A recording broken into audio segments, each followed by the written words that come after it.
लाडक्या बहिणीसाठी अतिशय आनंदाची बातमी आहे, कारण लाडक्या बहिणीचा जानेवारीचा 19वा हप्ता अखेर आलेला आहे. त्या संदर्भातील जी-आर देखील आज प्रसिद्ध करण्यात आलेला आहे. जी-आर या ठिकाणी तुम्ही बघू शकता. जी-आर आपल्या हाती आलेला आहे. लाडक्या बहीण योजनेचा 19वा हप्ता नेमका कधी जमा होणार आहे ते व्हिडिओच्या मी शेवटी सांगणार आहे. त्यामुळे माझ्या लाडक्या बहिणीला एकच विनंती करतो की हा व्हिडिओ शेवटपर्यंत बघा.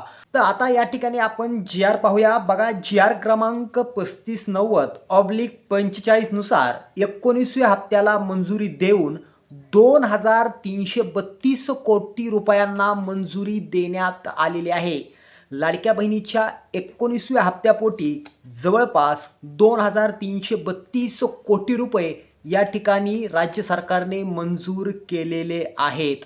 तर बघा, ज्या लाडक्या बहिणींना नोव्हेंबरचा 17वा आणि डिसेंबरचा 18वा हप्ता मिळाला नाही, काही तांत्रिक अडचणी मिळाल्या नसेल किंवा KYC न केल्यामुळे मिळाला नसेल, अशा लाडक्या बहिणींना जानेवारीचा 19वा, डिसेंबरचा 18वा आणि नोव्हेंबरचा 17वा हप्ता म्हणजेच जवळपास 4,500 रुपये अशा महिलांच्या खात्यात येणार आहेत, ज्यांना यापूर्वी 17वा हप्ता मिळाला नसेल, 18वा हप्ता मिळाला नसेल. अशा लाडक्या बहिणींना 3 हप्ते एकदाच दिले जाणार आहेत.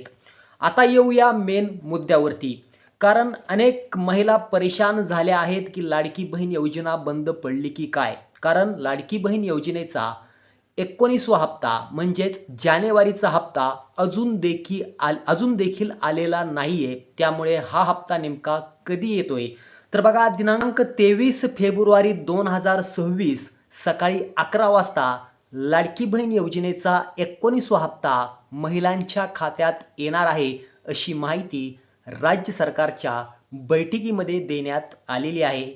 त्या संदर्भाचा जी-आर देखील प्रसिद्ध करण्यात आला आहे. लाडक्या बहिणींनो, असेच व्हिडिओ पाहण्यासाठी चॅनलला सबस्क्राईब करा. धन्यवाद.